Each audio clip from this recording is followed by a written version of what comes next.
As Jamie Jaquez Jr. and Nikola Jovic continue to make big steps forward in their individual developments, the Miami Heat have a great problem on their hands. Which players should be the sixth man?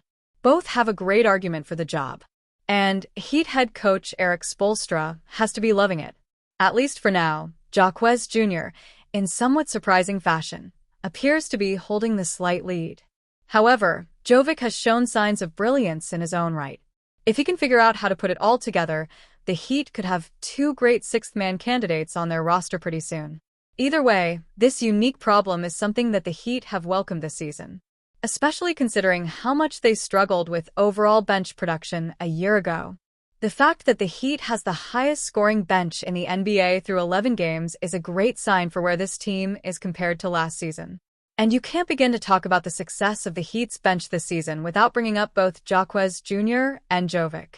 But perhaps the most interesting part of this all is the fact that while it was expected for Jovic to be a key contributor to the Heat this season, that wasn't exactly the case for Jaquez Jr. In fact, heading into the start of the season, there were huge questions about his role altogether. Jamie Jaquez Jr. has made a leap no one expected. After taking a slight step back last season, it was impossible to predict what the Heat could realistically expect from Jaquez Jr. starting out with a strong preseason. Jaquez Jr. has carried that momentum into an impressive start to the regular season. Through the first few weeks of the season, there's an argument to be made that Jaquez Jr. hasn't just had a good start to the year, but that he's emerged as the team's second-best player. With Tyler Herro on the mend, and with Bam Adebayo also currently injured, Jaquez Jr. has done a tremendous job in ensuring that the Heat hasn't missed much of a beat. In fact, in the 3 games without Bam, the Heat is 3-0. While I wouldn't say Jaquez Jr. is the only reason why, he is averaging 18 points, 11 rebounds, and 8 assists per game over that stretch. Even though it may seem a bit premature, Jaquez Jr. may have quietly made the star leap right before our eyes. And Jovic may not be that far behind. He's 2 games removed from arguably the best single-game performance of his career, in which he dropped 29 points, 9 rebounds, and 6 assists in a win over the Portland Trail Blazers. Sure, Jovic hasn't been as consistent as Jaquez Jr. so far this season, but both players are supremely talented and play a huge part in what has been the league's best bench unit. The Miami Heat announced on Sunday that All-Star guard Tyler Herro returned to practice for the first time since his off-season ankle surgery.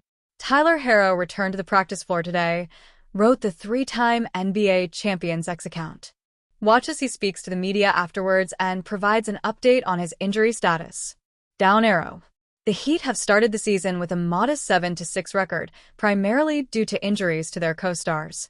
While Herro, ankle, has yet to play a game, Bam Adebayo, toe, has missed the last 5 games with a sprained left toe he sustained in a game against the Denver Nuggets on November 5th. Things are about to get better for the Heat, with Adebayo nearing a return and Herro targeting his season debut within the next 2 weeks. Both All-Stars spoke to the media Sunday after practice. Tyler Herro, return timeline. Herro said he felt great, returning to on-court activities after an extended period. Feels great just being out there with my teammates, being on the court with them, first time all season, he said via clutch points. It felt great to be in the drills. My foot is getting better. I've been rehabbing around the clock every day since my surgery, trying to get back as soon as I can. I'm looking at about a week or 2, hopefully barring no setbacks. When Herro went under the knife on September 19th, the Heat announced that he'd be out for 8 weeks. Based on that timeline, Herro is a little ahead of schedule. The thing is, there never was a definitive timeline of when I would be back, when I had the surgery, he said. Everyone was kind of just putting numbers and weeks out there. It all depends on how I feel and how my foot responds. Some people have taken 3 months to 5 months with this same surgery. So it just depends on how my foot feels. Heat pushing the pace.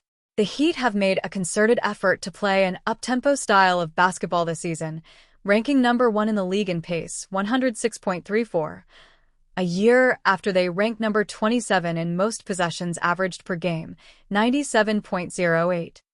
Herro, a movement shooter who can also get his own shot, was asked if the new playing style would hamper his game. Knowing what this group is capable of and with a full strength with me and Bam Adebayo fully being back, and even before Bam went down, just seeing the potential in this group, the vibe, everything feels good again, Herro said. It's a great time for me to come back and get back into the swing of things. I'm ready for and excited for when that time is upon me.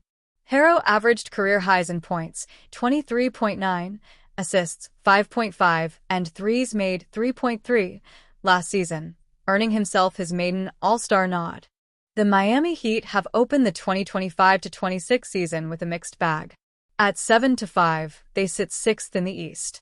Competitive enough to stay in the mix, but still searching for the consistency that defines the league's top teams. Since Jimmy Butler moved on, Miami have been looking for the next star who truly shifts their ceiling. One idea proposed by Bleacher Report's Eric Pincus sends Tyler Herro, along with a trade exception, to the Memphis Grizzlies in exchange for All-Star guard Ja Morant. The trade pitch: Miami takes the gamble. Morant's situation in Memphis has shifted quickly. The Grizzlies suspended him for one game after comments they believed were detrimental to the team, and he admitted he has lost his joy following a third straight loss. When a franchise player starts speaking like that, the league pays attention. Miami tend to lean in when others lean out. They see possibility in players who need a different environment. Structure, accountability, and culture have long been their selling points. They believe they can steady players who have veered off course. They have done it before. Pincus noted that Morant may not fit Eric Spoelstra's system immediately. That might be true. But when a player with this level of talent becomes even remotely obtainable, teams think hard about what it would look like. Why it makes sense for both sides. For Memphis, a move like this resets the board. Trading Morant's $39.4 million salary opens space in the locker room and on the books.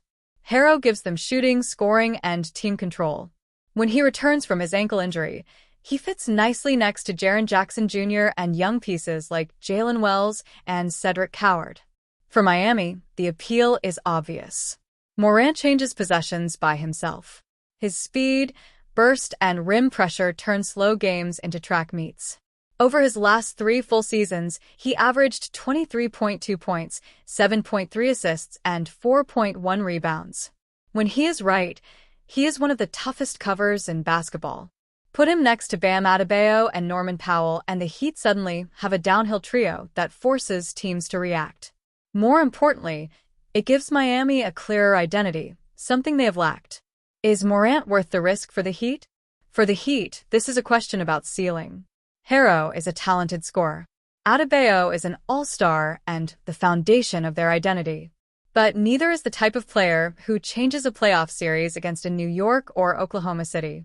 Morant can be that player when everything aligns. For Memphis, it comes down to control. If a split feels more likely than a long-term partnership, getting value on their terms becomes the priority. Moves like this rarely happen early in a season, but the logic is there. Miami want a star. Memphis wants stability. At some point, those goals could intersect.